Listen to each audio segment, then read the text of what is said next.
and welcome to another SheClicks webinar. Today we're going to be hearing about documenting life with documentary photography, hearing from Karin van Mierlo. So Karin, hi, welcome to SheClicks. Hi, thank you. It's great to see you. I know you've been in SheClicks for a while, and it was really great that you came forward and suggested this as a webinar, because I think documentary photography is a very important genre, and women are particularly underrepresented in that area. Yeah, that's for sure true. Both. Yeah. Now you've shared with me some really amazing, thought-provoking images, and basically looking at those, it was just a no-brainer. I definitely wanted you to talk to the group today. So thank you very much for that. You're welcome. It's my pleasure. Great. So maybe you'd like to start your presentation, maybe introduce yourself? Yes. Well, welcome to this webinar about documentary photography. And I have to say I'm not a big fan of long introductions, so I'm going to stick to some basic info about me. I've lived in the Netherlands most of my life. But I was born with an insatiable curiosity for the lives of people outside of my familiar circle and cultures foreign to me.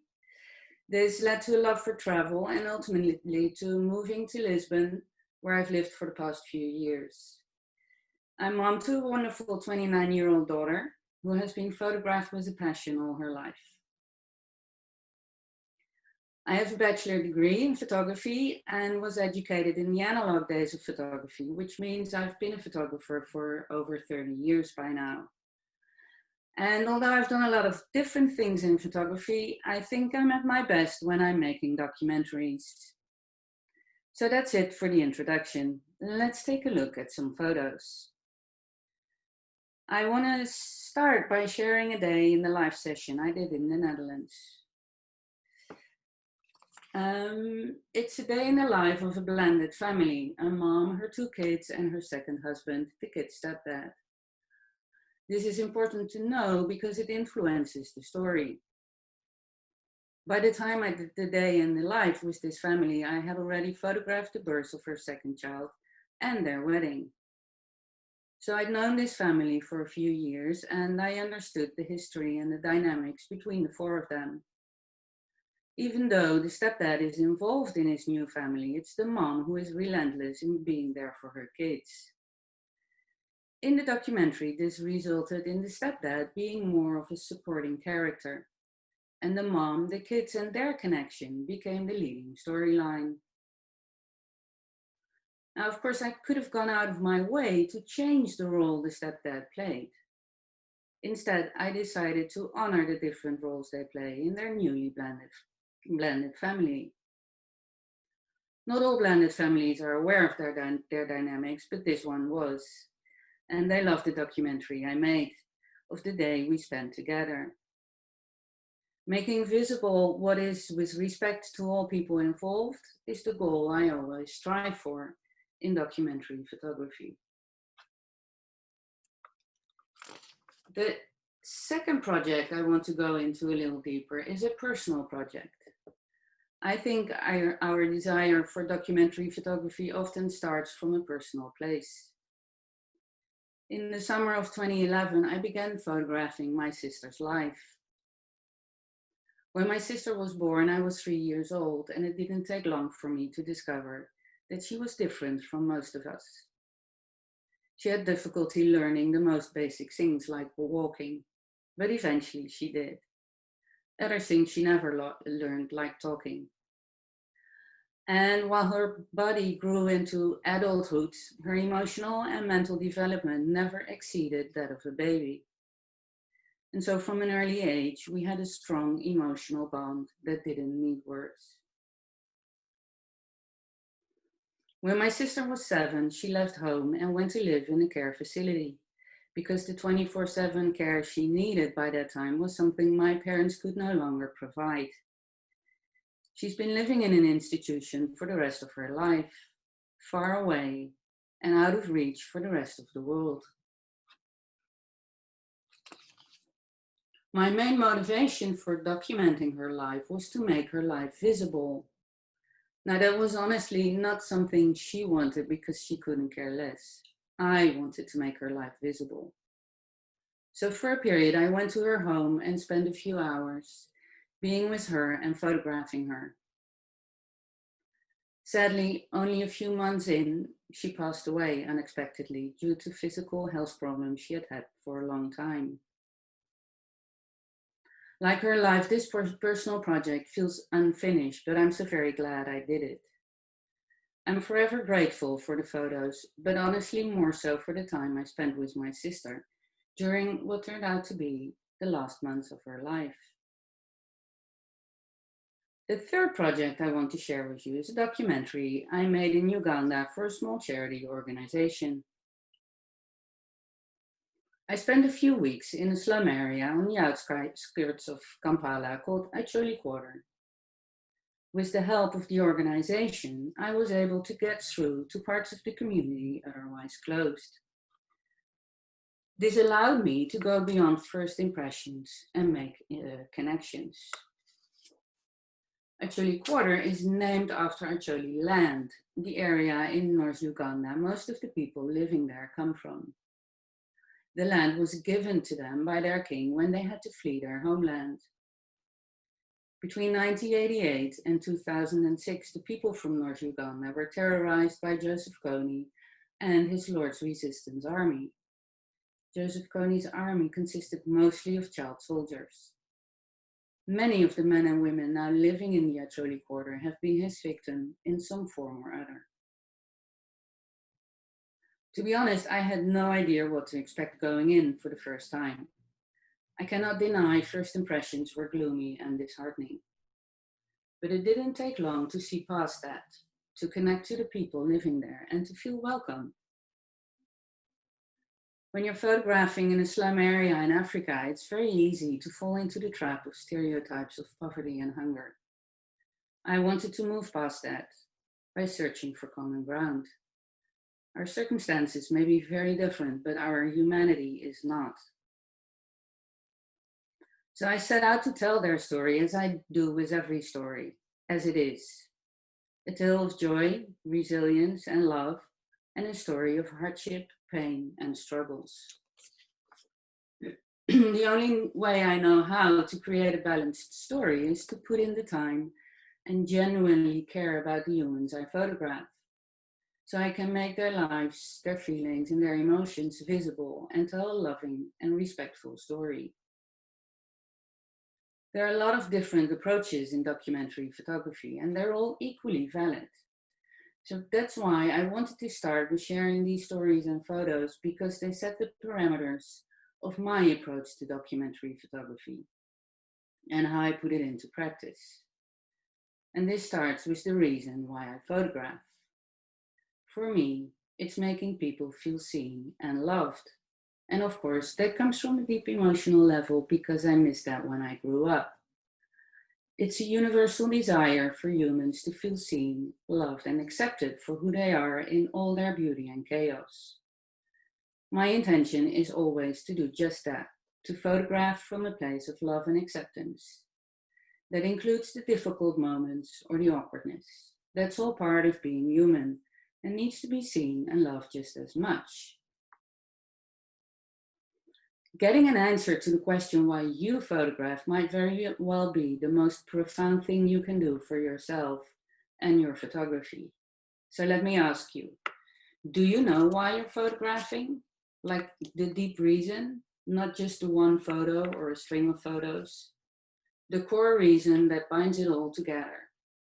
Start with that and the rest will come. So today I want to talk to you about the 3 phases every documentary photography project needs to go through, whether it's a personal project, an assignment, or a volunteer job. The 3 phases are finding the story, making the story, and editing the story. We're going to start with finding the story and the 3 things you need to tackle even before you pick up your camera. And the first thing you need to do is take a look at who you are as a person and a photographer. to figure out if documentary photography is the thing for you, because it's not for everyone. I do think if you have the desire to start a documentary project, you will probably have what it takes, or you are willing to put in the work to get there. Otherwise, you wouldn't be drawn to it. It's as simple as that. Having said that, I will give you some pointers to help you determine if it's something you'd like to pursue. If you feel uncomfortable telling people what to do, you're halfway there. When I shoot a wedding, the things I'm naturally drawn to are the in-between moments, the emotions, the behind the scenes, the connections. Everything that's unplanned and not part of the official program. It's what I see, it's what I'm good at, and it's why people hire me. But the moment I need to put on my director's hat and position the bride and groom surrounded by family to take the obligatory family portraits, I'm out of my comfort zone.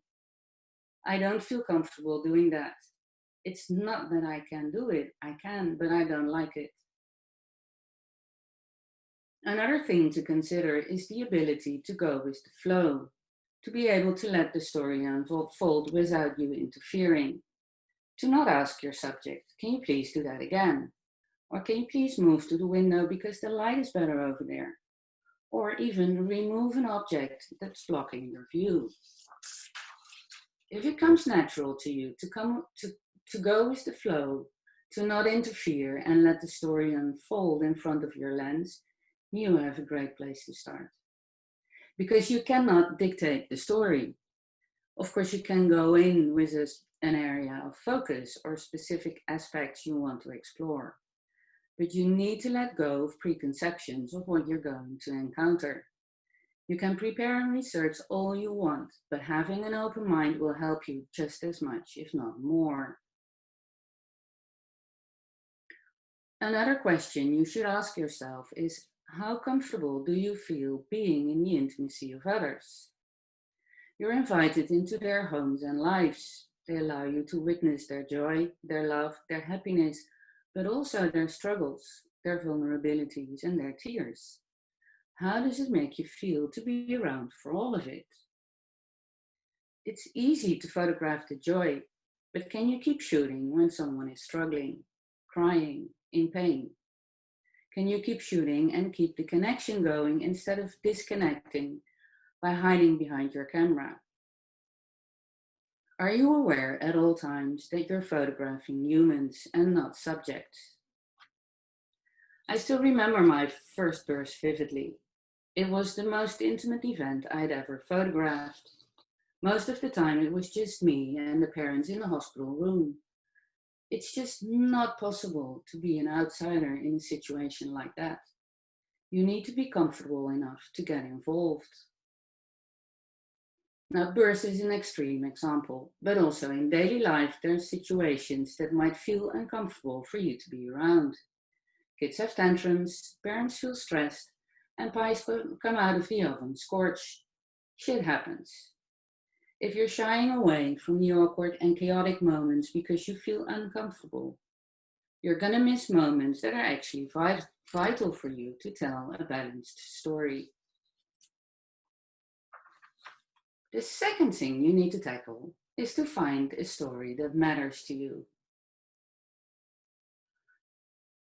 My daughter was born not long after I graduated from art university. I wasn't aware of it at the time, but looking back, I can safely say she was my first long-term documentary photography project. I started close to home and close to my heart. Quite often, finding the story starts with a fleeting thought that turns into a desire, until finally the story pulls you in and there's no turning back. The best stories come from being pulled in. The trick is to listen to the pull, to follow up on it, to take the steps you need to take to make it happen. Finding a story that's close to your heart is so important because you're gonna spend a lot of time with your story. Not only while you're photographing, but also afterwards when you're editing or when you're looking for a home for your story if it was a personal project. The love and genuine interest for the story and the people in it will give you the motivation and tenacity to keep going back to it. Now, this doesn't have to be a big earth-shattering story. You don't need to change the entire world. You can start small, like I did. In fact, when you're dipping your toes in the documentary photography waters, you want to keep it small, close to home, and even closer to your heart. It can be as simple as making a photo documentary about your grandparents, the animal shelter down the street, the backstory of your son's soccer team, or your daughter's life, like I did. It doesn't have to be a global social story. Starting out, stick to something you know. You can always branch out later. The third aspect in the pre-photography phase is to do research. When you're planning any documentary photography project, the first thing you should determine is access. It might seem very practical, but it's extremely important. This starts with the simple fact of proximity. Are you a short walk away, or do you need to drive a few hours to be with your story? Being far away doesn't have to be a deal breaker depending on the strength of the pull of the story, but it's definitely a thing to consider. You should also discuss the parameters with the people involved of what you can and cannot photograph. There might be situations your subjects wants you to stop photographing. Having a clear path on how to deal with certain situations helps you to know when it is time to step out without asking or interfering. One of the things I'd always discuss with future parents for birth photography was establishing guidelines for go and no-go scenarios. This includes asking tough questions. The questions parents-to-be don't want to think about, but we need to determine if they want me to keep shooting when things go wrong.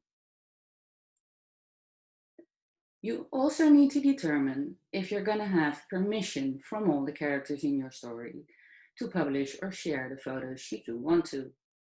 And closely related to this, do you have access to all the people that inhabit the story? Let me give you some examples. When I photographed for a Center for Asylum Seekers, I was allowed to photograph everybody, but I was not allowed to publish any of the photos. They were for internal use only. For my sister's project, I was allowed to publish the photos, but I was only allowed to photograph her. All the other people living and working in the home had to be photographed unrecognizable or just not be in the frame. For a family documentary, I'm usually allowed to photograph everyone, but I'm not always allowed to publish the photos. Especially with an intimate event as birth, this needs to be crystal clear. The only proper way to approach this is to have a contract with the conditions, so there's no confusion after the fact. You really don't want to do things your subjects didn't clearly agree to. Now, when you're just starting out, this might feel like overkill, but it's not.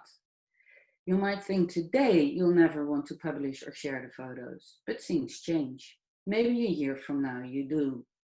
And the contract doesn't have to be complicated. You can download a standard contract and adjust it to your needs. In addition to this, if it's a story that has an impact to a larger audience, you might want to dive into the backstory. You can research the history, relevant circumstances, personal stories, but also how the topic has been photographed before. What stories are already out there and what do you have to contribute? For my sister's project, I studied just about every book that was ever published in the Netherlands to see how the topic of people with special needs had been covered in the past and to figure out what I could contribute. Now, once you have these three things clear, you're ready to move on to the next phase, the awesome phase of making the story. And of course, there are a lot of photographic tools to work with, but I'm going to highlight 5 especially important to documentary photography. Connection, light, composition, moment, and storytelling. Now, maybe you think it's a little strange to start with connection as a photographic tool, but I actually believe it's one of the most important tools you have at your disposal. I deliberately classify it as a tool because it makes it easier to work on it. For some people, making connections comes natural, and for others, it's a little bit out of their comfort zone. When you look at connection as a tool, it becomes something you can work on. It turns it into something you can learn and become better at, just like exposure and composition. Feeling connected to the people and the places you photograph will lead to better photos. Photos that connect with the viewer. Because if you don't feel connected while you're shooting, you're not allowing the viewer to feel connected. So maybe it won't come as a surprise to you that the whole fly on the wall thing doesn't work for me. The purpose of making a connection is for people to feel comfortable with you hanging around them. You don't necessarily want them to forget you want them to forget your camera. So don't be afraid to put the camera down from time to time. Become part of whatever is going on. Talk, ask questions, and make people feel seen as humans and not as your subject. This means you need to break the fourth wall from time to time. In theater, the stage has 3 walls, 1 at the back and 2 at the sides. The fourth imaginary wall is where the audience is. When you're photographing, you have a choice to be a spectator and stay behind this imaginary fourth wall, or to become a participant and break through the fourth wall and jump on stage. Sometimes, when the scene asks for it, I want to take the back seat and step away from the scene. And sometimes I want to be on stage with my subjects.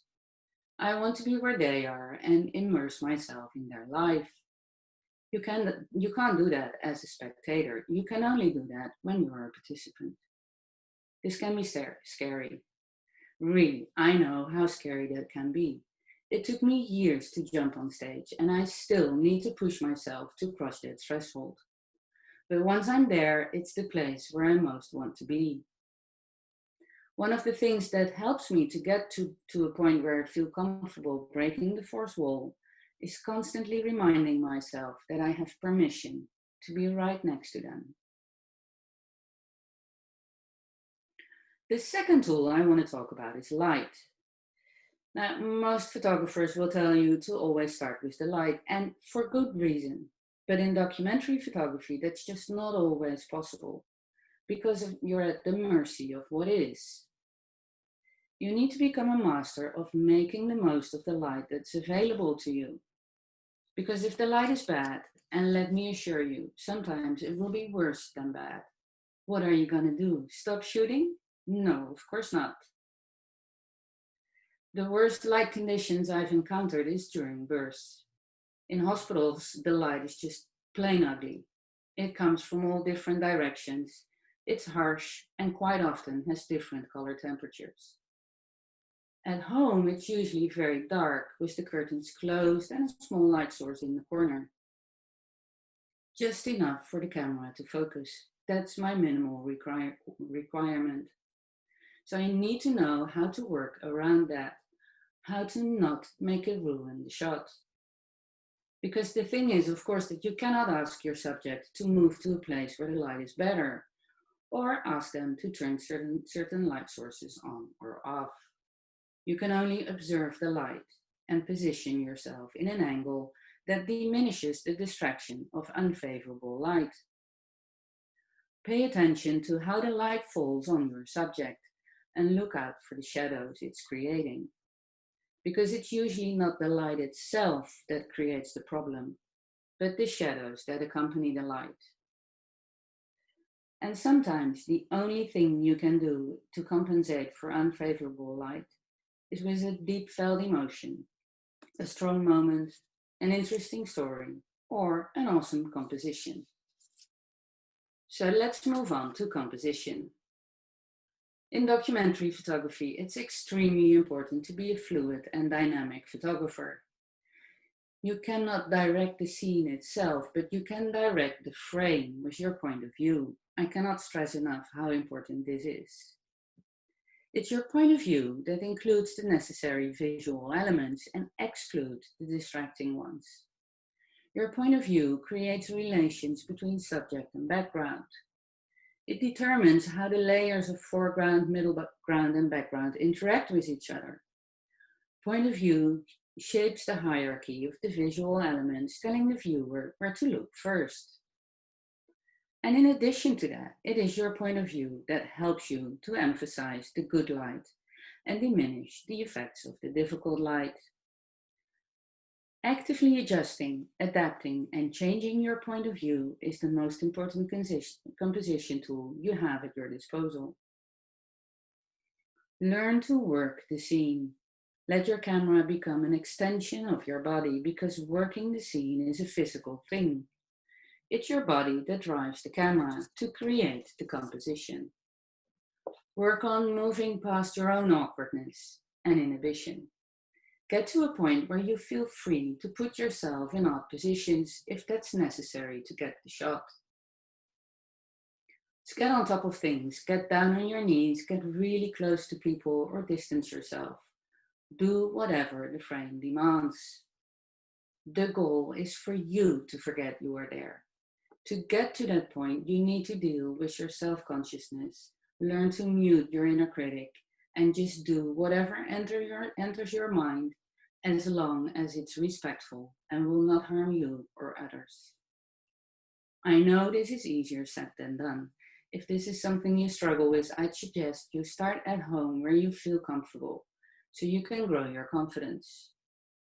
Another thing to keep in mind is that you have permission.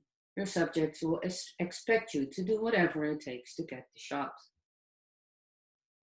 And finally, realize that your subjects are usually more preoccupied with themselves than they are with you. So I want to encourage you to step out of your comfort zone, because any fulfilling photography practice starts just one step away from it, and then another and another. And that applies not only to documentary photography. Next tool is the moment. I am a very moment-driven photographer. Most photographers will say about themselves they're chasing the light. I'm chasing the moment. The light is part of the moment, of course, as is the composition, but for me the moment is queen, because a single moment can reveal an entire world. The ability to freeze a split second in time is what differentiates photography from any other art form. Emotions, interactions, and connections between people are always in motion. They come and go. Catching that old telling moment, the moment when everything falls into its rightful place, is the most exciting part of photography for me. Capturing the moment when all the elements in the frame are working together to tell a compelling story is perhaps the most difficult thing in documentary photography. The thing with moments is you cannot force them or influence them. The only thing you can do is be ready for the moment when it arrives, to anticipate it, to be in position, to have your camera ready, to follow the scene, to not take your eyes off of the viewfinder, to keep chasing, and finally to be open to receive it. Because you cannot take the moment, it is given to you. One of the things that always helps me is to shoot through the moment. I don't stop until I'm past it. Because in the moment, there's no way of knowing that this was it.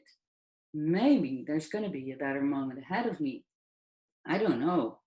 So I keep shooting, even if I think I nailed it. I keep shooting until there's nothing left. This means you need to shoot a lot, really a lot, and most of it will be rubbish. But that's okay, because you need all the moments before and even after. You need to work your way up to the moment and come down again. It's like rapid sketching. All the images before are rapid sketch images to get to the climax. You need them.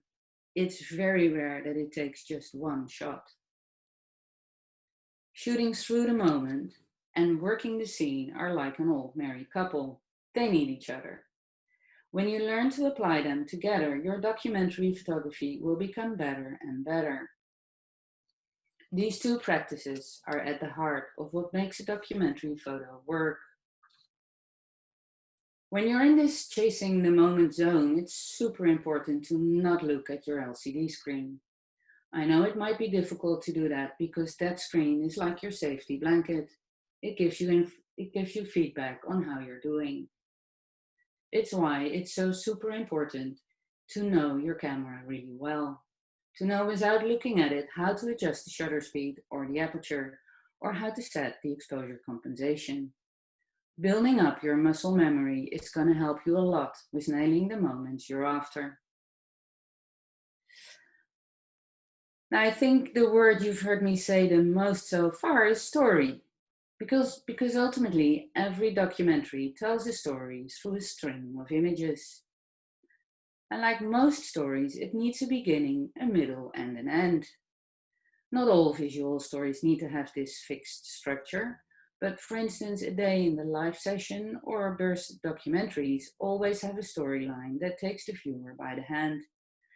And it's good to honor that storyline by making sure you have the shots you need to make the story come to life.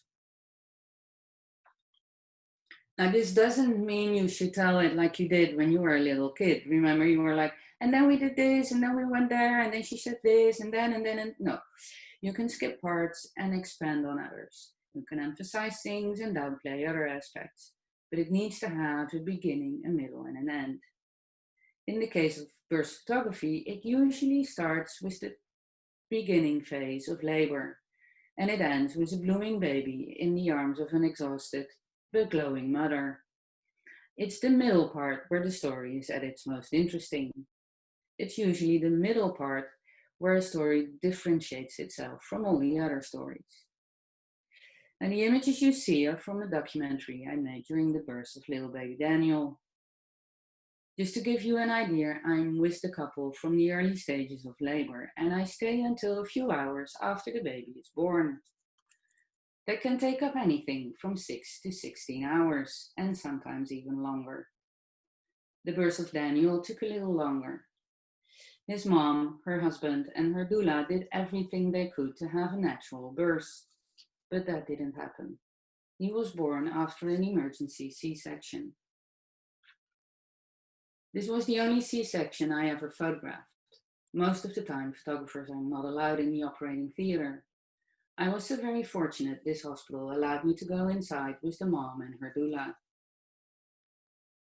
The father was by this time so overwhelmed that he felt he wouldn't be able to go in and give his wife the support she needed.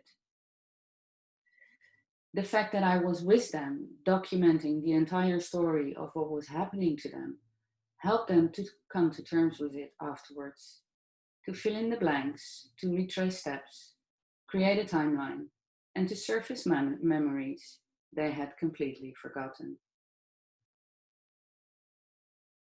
Now that's the overall storyline, but there's also the story within each photo and the decisions you make in telling the story of a specific moment. It's why your point of view is so important. In every situation, you'll want to have a feel for what the frame needs the most to tell the story. Are you going to be in the middle of things or take a more distant point of view? Is the frame served by static composition or does it need to be dynamic? And what little hints do you need to incorporate in the frame to get into the backstory? This intuitively knowing what the frame needs is something you develop over time. You see, the thing is, nothing in your frame is neutral. If it's in the frame, it should serve a purpose.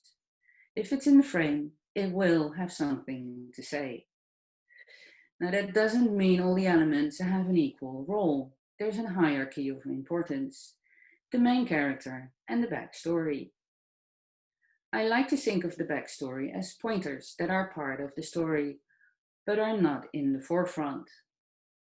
These visual elements provide more information about the backstory, the place, and the relations between the main characters. They can also give information about where the story is going.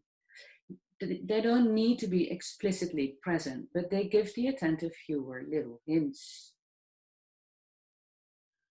And finally, we've arrived at the final phase in a documentary project, selecting and editing the images. My selection process is quite time consuming. I've never tracked it, but I guess for every 2 to 3 hours I shoot, I spend an hour selecting.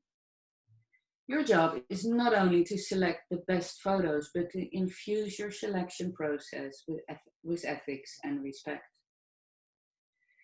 You need to be aware of the power you have in selecting the photos and telling the stories. Because you can make a lot of different stories from the same set of files. During selecting, I make a connection with the subject, but also with the bigger story.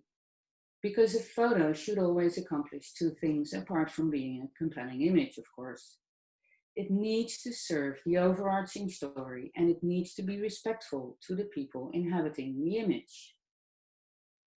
You shape the story by putting photos in and taking photos out. You can empower people or put them down. You can make them look happy or sad. You can make them look connected or disconnected, just by picking the images that tell either one of those stories. That's a big responsibility. It's your job to tell the entire story, to create a balance between the good and the bad, the joy and the struggle, and to be truthful to the spirit of the truth, not so much the literal truth. There is one guiding principle for me. Am I doing justice to the subject and the situation? Does this image contribute to the human beings feeling seen and loved? Let me demonstrate this with some photos. I've chosen the documentary I made in Uganda because it was the documentary I had to be aware of this issue the most. I made two very different stories for you to illustrate this point. Now, I want you to keep in mind that each of these images is the truth as in it happened. The first version shows only happy moments. People smiling, dancing, playing, and having fun. The second version shows sad images of people living in poverty. The big eyes, the ragged clothes, the dirty faces, and the hopeless expression. Each of these images is the truth, but isolated and clustered like this, none of them actually tell the truth, because the truth is a little more complicated and subtle than that. One of the things that will help you is to go through your files with someone you trust and who knows a little bit about photography. Because in every photo, there are three people present: the subject, the photographer, and the viewer. And sometimes it's difficult for us as photographers to put ourselves in the shoes of the viewer because we are so close to our stories. And having someone who looks at your story without insider knowledge and emotions can be extremely valuable. I want to end with just a few notes about the actual editing of the files. Now, to me, it's obvious, but I'll say it anyway. Apart from the aspects you were able to influence in the old days with film, paper, and chemicals, you cannot alter the files. That means you cannot remove or add elements. You can, however, crop the file and adjust aspects like white balance, brightness, and contrast. You can, in my opinion, also alter the colors up to a certain point. For instance, for the documentary I made in Uganda, I created a preset that emphasized the orange colors you can find everywhere there. The earth is orange, and as a result, just about everything is covered with an orange layer. You can also convert to black and white, of course. It's especially beautiful for burst photography because it somehow brings out the emotion more than in color. Burst can be a little graphic, and removing the color allows you to see beyond that and experience what it's actually about. Another reason to convert to black and white is when you had to shoot an awful light like I had in this restaurant. The color cast and all the different colors are a total distraction from what the frame is actually about. Now, for some photographers, editing is like an afterthought, and they pride themselves for spending as little time on it as possible. I'm not like that. Maybe because I was educated in the analog days of photography and did the developing and printing myself. It was an integral part of my workflow, as it was for most photographers back then. Apparently, I've taken that approach to editing with me in the digital age. I spend quite some time on editing, but still, it's never as much as the hours and days I used to spend in the darkroom. So I don't mind. To me, it's really strange to put maximum effort into creating the file and then to put minimum effort into editing the file. So I encourage you to do the same. No photo is really finished until you've edited it to its full potential. Thank you so much for your attention, and I hope you will encounter a lot of stories that will pull you in. Thank you very much. We've got a few questions. So Magda has asked, how do you know which shot is the best? You know, you were saying that you start shooting through the moment, you continue afterwards, but how do you kind of go through the process? Is it an instant reaction, or do you spend a lot of time pondering? You mean afterwards when I'm selecting or during? Yeah. Okay.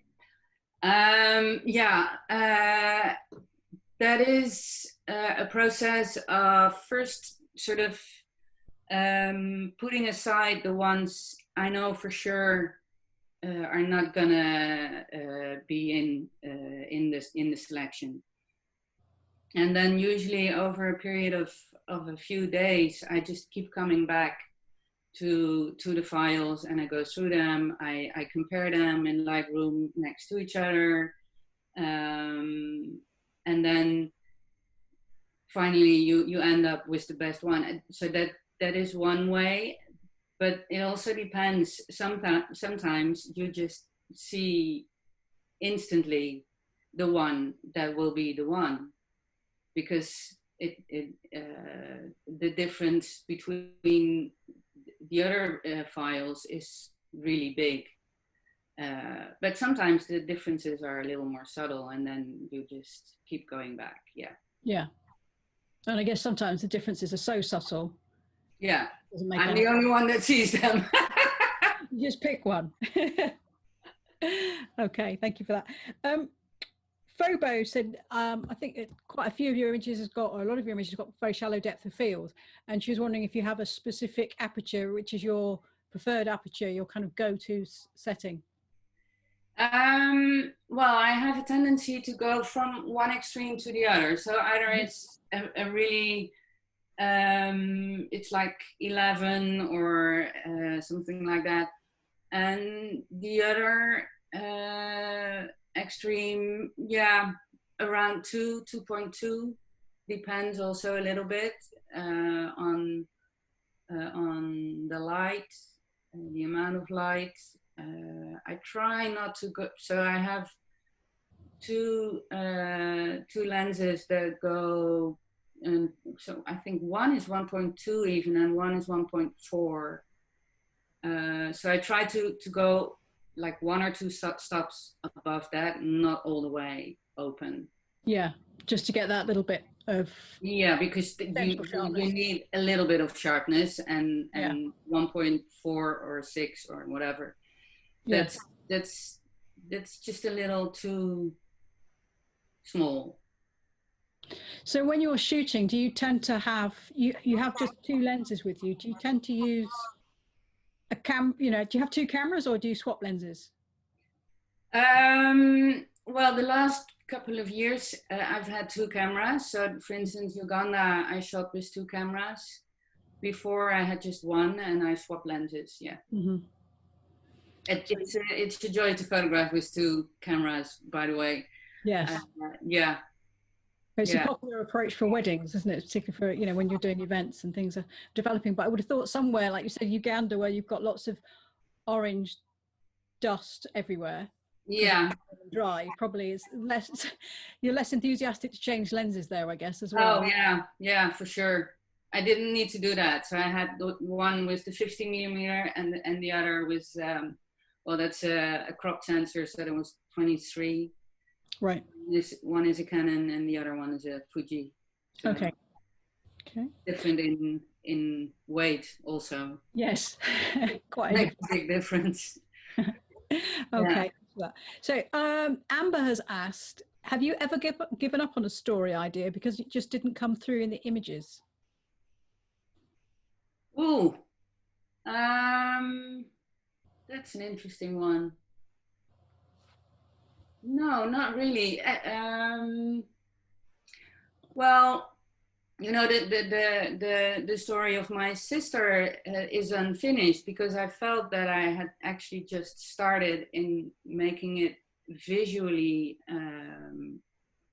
come to life, but that was not because I mean that had outside factors why I couldn't continue. Yeah. No, I don't think so, actually. Okay. It must have been quite hard to come to terms with that. It's sort of like obviously the loss of your sister, and also the project that you were invested emotionally as well. Yeah, it was a double. Yeah. But of course, the loss of my sister way more heavier. Yeah. But there was also this sort of little thing in the back of my mind, like shit. Yeah. Because I was really invested in that, and I was actually just starting. Yeah. But well, that's life. Yeah. What can you do? So Amber also continues with her question. What are the common mistakes that you see in beginners to documentary photography?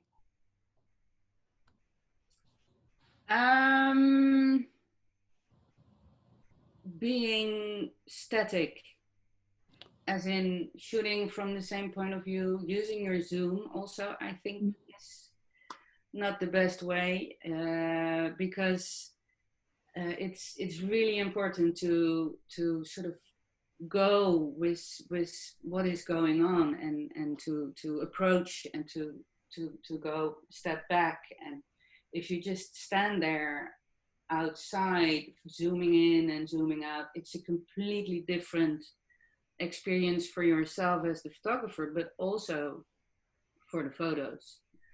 So I think that would be yeah, a big mistake, to be afraid to actually throw yourself in it. So you subscribe to being in the scene rather than an observer of it? Nah, both. It depends on what it needs, actually. Sometimes you just want to be in the middle of it, and sometimes it's also really good to sort of step back and photograph it from a more observant point of view. Yeah.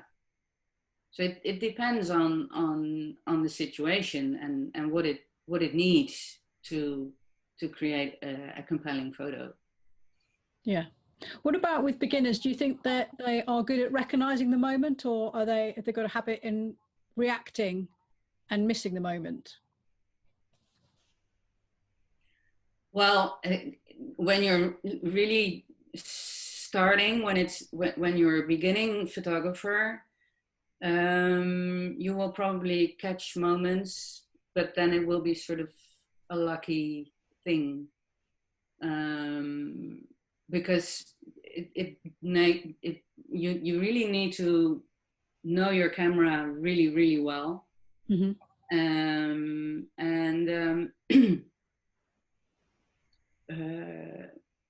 also need to develop, like, it's difficult to explain, but it's sort of a sixth sense for what is coming. It's not there yet, but it's coming. You can feel that. I can feel that in my bones. Ooh, it's coming. And that is something a beginner will not have yet, because that is something you develop after a little while, when you have done. That's also why I think it's good to start small and to start in your own home, if that's an interesting thing to photograph. Yeah. Because you also sort of need to put in the hours to see and to look for those moments, and to recognize them, and to be open to them. But it's definitely something you can work on, and yeah. I noticed a lot of your images are very carefully composed. Not so much like obviously you've got the subject, the people within them who can move about, but things like where there's a building or walls, you know, they're perfectly straight, and that's obviously very considered, which really, I think, adds to the significance of the story often. Yeah. I think maybe that takes a little while to learn as well. Yes, well, you have to be deliberate. Like I said, nothing in the frame is neutral. If it's there, it is a part of the photo, and you cannot say, yeah, it was there. I actually didn't want it to be there, but it was there, and I didn't know how to get rid of it. No, then either don't make the photo, or find a way to get rid of it by changing your point of view, or get closer, or so. And that is probably what you mean, that it's everything in the frame is there for a reason. It's deliberate. It's not an accident. I noticed quite a few of your shots you used framing. There was one, I think, where it was shot, there was a child shot through somebody's arms. I can't remember exactly what was happening, but, and things like that. That works really well to add focus, doesn't it? You know, it's really out of focus, but really put attention on your subject. I think that works really, really well. Yeah, and at the same time, it sort of gives context to what is actually going on. But it's not the main thing. It's about the child in the back, actually, of the photo. Yeah. So I'm just looking at Facebook because there's more questions coming to there. Lorraine has asked, how would you show a bond between someone without a touch or a look between them? Ooh. By synchronicity, by a behavior or a posture or a look that is similar. If they're not touching and they're not looking at each other, there needs to be something else that connects them, and that could be a hand gesture, or a posture, or an expression, or something they're doing. They're both reaching for something, or stuff like that. Yeah. Okay. Thank you. Anna has asked, do you shoot in Aperture Priority? Sorry, I can't speak. Do you shoot in Aperture Priority mode, or do you use a different mode depending on the story or how things are developing? Yeah, it depends. It's either manual or Aperture. But in Aperture, I also use then the exposure compensation. Yeah.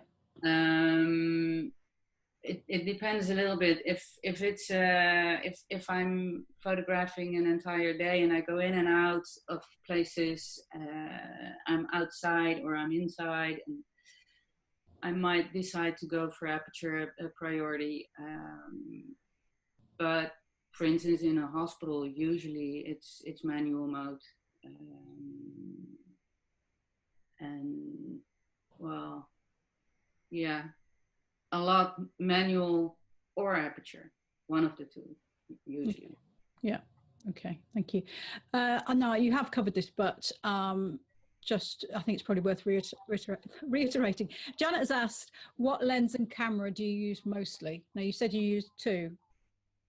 Yeah, so I have a Canon 5D, Canon and Fuji. Mark III with a 50 millimeter 1.6 or 4. I'm not very good with numbers. 1.4, I think. I also have the Art Sigma 35 with that camera. Nice. Also, I think around 1.4. Mm-hmm. And then there's the Fujifilm X Pro 2, which is a cropped sensor with one. I have just the one lens for that camera, and that's a 23. So that's the similar to 35. Okay. And that also has around 1.4. So I tend to choose lenses that have a very wide opening, because I know I shoot a lot in low light situations. So I want to have that leeway as much as I can. The X Pro 2 is quite an interesting camera because it's got two viewfinder options, hasn't it? It's got the electronic or it's got the optical.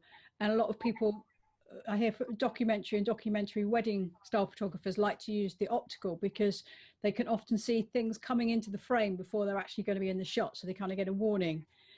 Do you like to work like that, or do you prefer to use electronic? No, I sort of need to see through. It took me a little while to get used to that digital representation in my view. That was very foreign to me in the beginning, but no, I like to see what's actually happening in the frame.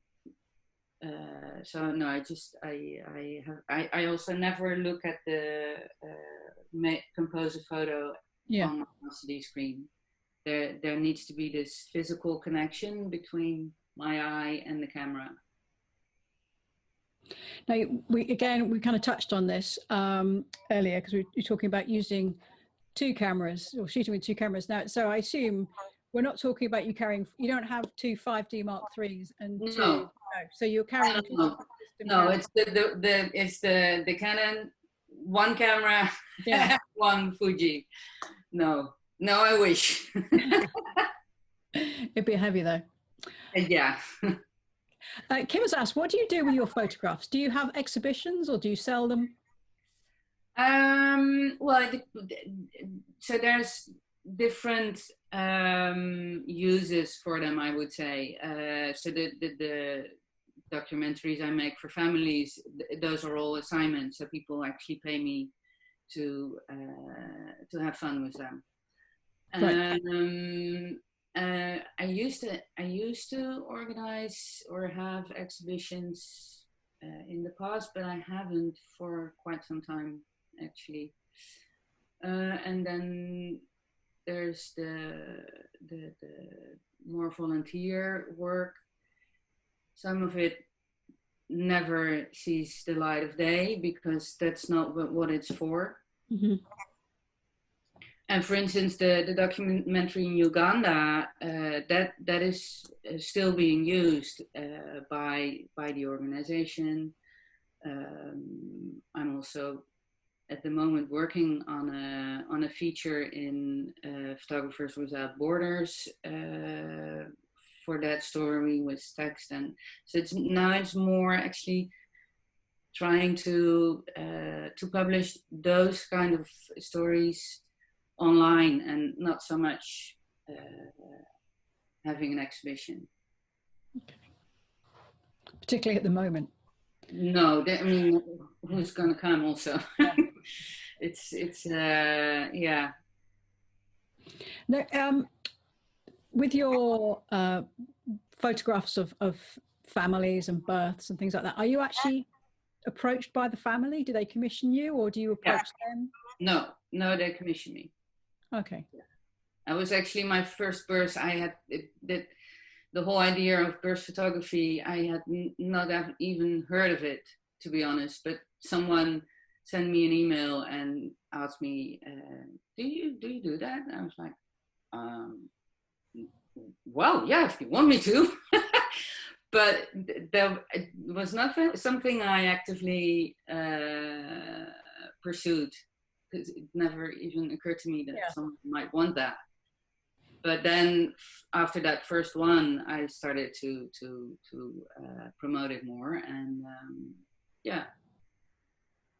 I think it's really interesting when people approach photographers for something beyond the traditional. Yeah. I saw on a local Facebook group, I saw some people asking for photographers to do the, the porch or the doorstep portraits that people have Yeah, been doing in yeah, lockdown. I thought that was an interesting approach because I've yeah, seen photographers asking, but to see people asking the other way around, I thought was great. yeah, yeah. People waking up to the power of photography again, which is brilliant. So Valerie has asked, what do you do about getting permission when the subject is a child at the time of the photograph, but you may want to publish or continue to publish it when they are adults? She said, perhaps with your own children. Um, well, at the time the photograph was taken, the child was a child, and the parents would have to give permission. Mhm. But I guess she means then when the child grows up and sees the photos and doesn't want them to be published or shared. Is that Yeah, what she I means? guess so. Yes, sort of maybe thinking about the future. Yeah, I've never experienced that. I know my own daughter has been photographed to pieces, and I use those photos also on my website from when she was a kid, but also during lockdown I took photos of her as well, and I published those also. I just asked her, "Are you okay with that?" And she's like, "Yes, sure. You don't need to ask that. Of course I." But then she's used to being photographed, and also that those photographs are out there and not just in her own private photo album. Yeah. Yeah, but I never experienced anyone coming to me saying, "Well, I'm an adult now. I don't want you to publish or share those photos anymore." Yeah. But if that happens, I would say, "Well, then you take them down." Yeah. Yeah, I think that's fair enough. I suppose. Although there was permission, but just out of respect for the person. Yeah. Yeah. I guess also it kind of depends on where you're at in your photographic career. I mean, there are some photographers who go on to be huge names, Yeah. have retrospectives and they'll be at, the Photographers Gallery or the National Portrait Gallery or somewhere like that. And then that's kind of a different thing. There could be somebody who's now in their 60s looking at a picture of when they were, 19 and thinking, yeah, that isn't me anymore. Yeah. And it's a very different But thing, isn't it, compared to it's somebody also, more local. yeah. Yeah, but there's also this interesting thing, I think, because you say that person might look at that photo and think it isn't me anymore, but that photo isn't that person no matter what, because Yeah. it's a photo. It's not the person. It's a photo. It's not reality. It's a construction of reality, and but that's a whole other conversation, I suppose. Okay. Jay has asked, when you do the final edit, are you influenced by how the story will be used? And for example, what is the story? Yes, for sure. Mostly the selection of the images, I would say. Yeah, that influences a lot.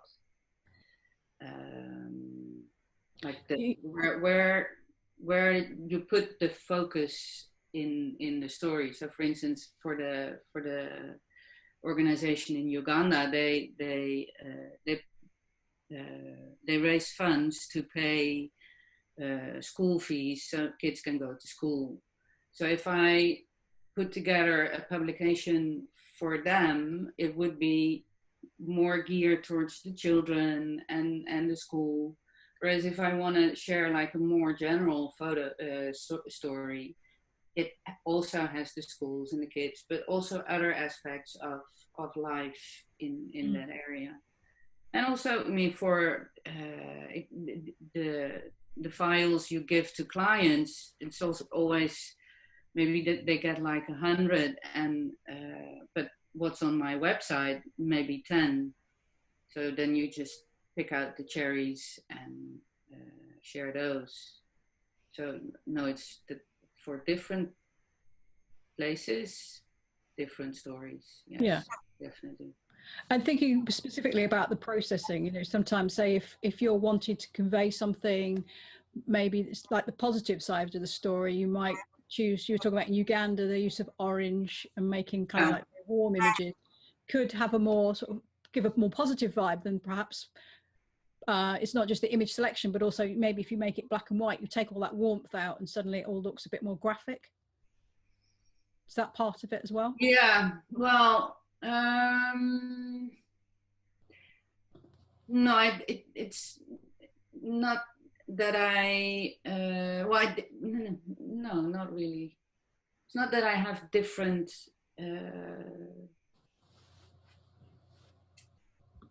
different editing with that specifically in mind, apart from when it's about births, because, well, because of the blood. Yeah, so in black and white, that is a little less distracting or not distracting. But in color, that can take up, like, that sort of sucks you in, and that's not what it's about. I have like more what the story demands. So for Uganda, I had this sort of orangey, warm preset. It also changes, I have to say. Sometimes there's also this personal, and all of a sudden I'm like, oh, it's so much better in black and white. Can be a mood thing. Sorry? Could be a mood thing, or is it? Yeah. An aesthetic, right? Okay. Kim has asked if you recommend to pursue to become a travel or journalistic photographer. Is there any money to be made with all the competition with social media and smartphones? Ooh, Quite a big question. yes, that is.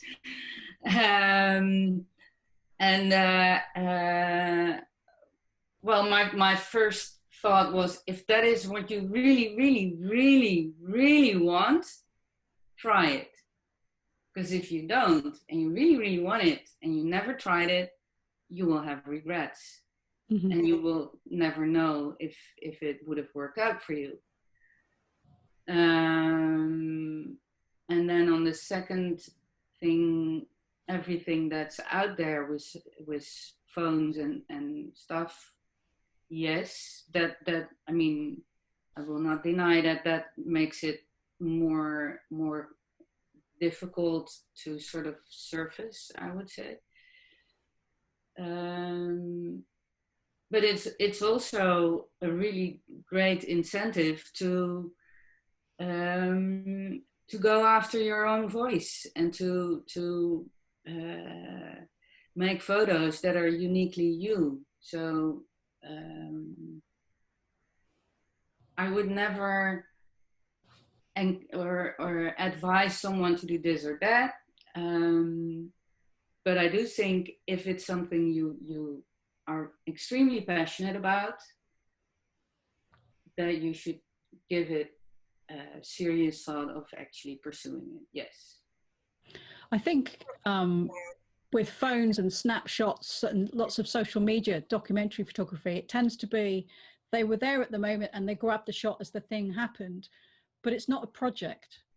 No, that's not documentary photography for me. That is more photojournalism, I would say. And someone just happens to be at the right time, at the right place with a camera phone.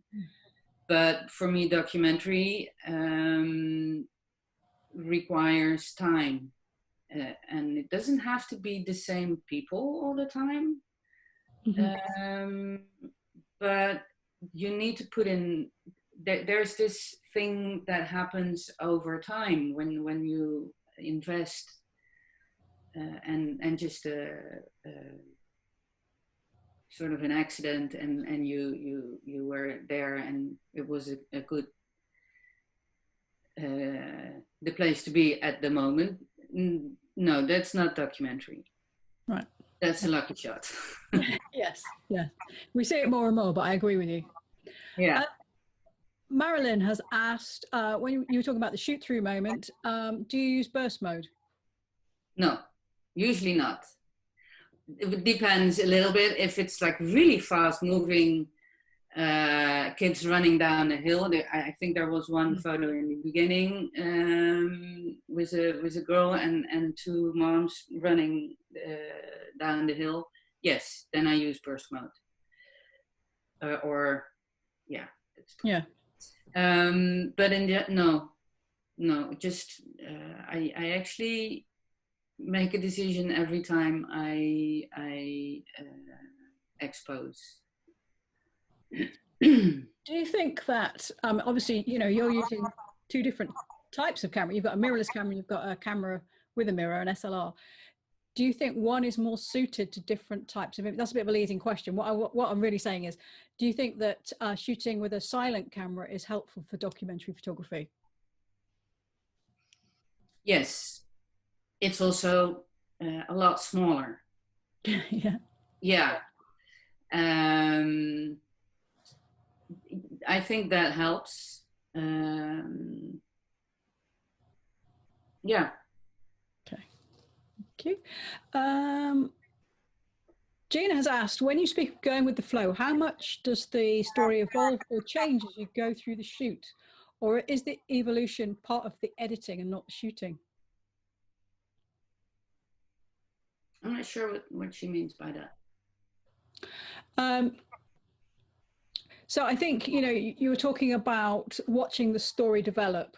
I think actually you kind of said it is part of the shooting more than anything, because you're watching the story develop and you're documenting that as it evolves. Yeah, because so you wanna have those shots to actually be able to maybe edit them out if you want to, but they need to be there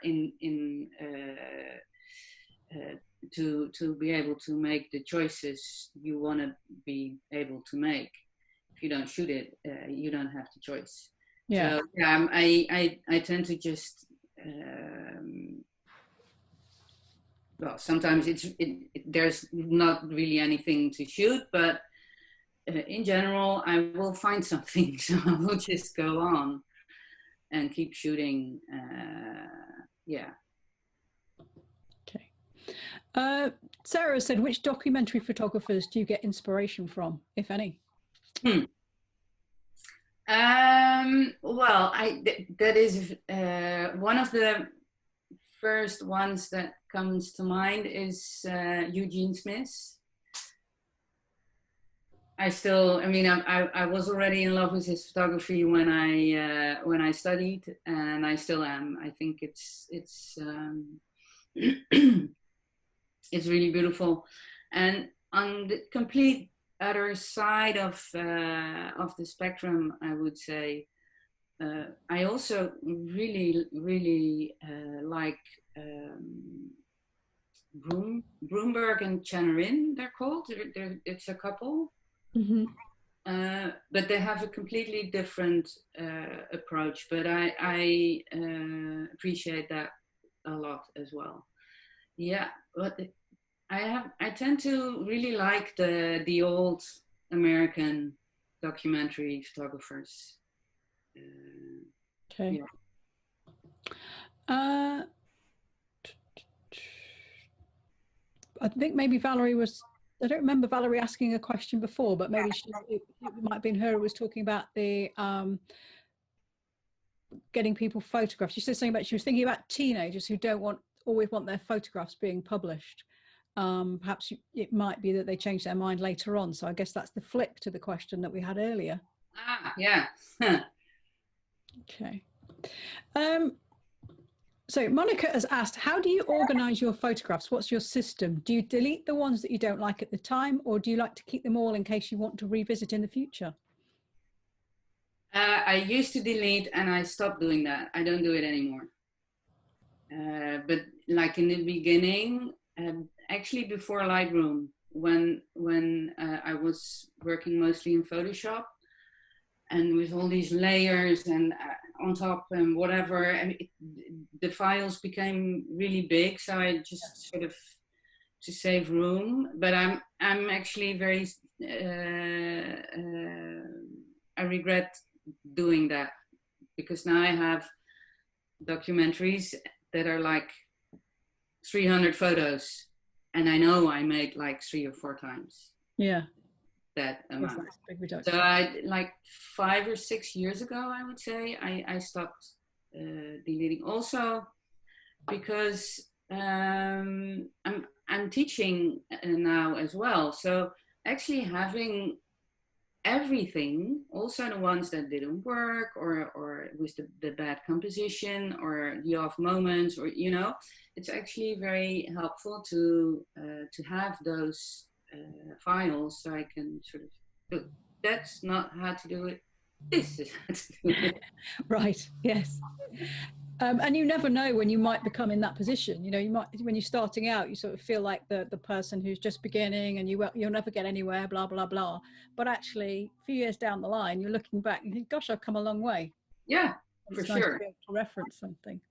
She also says, so how do you actually store your photographs? Do you use hard drives or the cloud? Or I have several hard drives and backups, and I do have this thing in the back of my mind, like you should store it in the cloud, but it's just not something I've had the time to actually look into and do.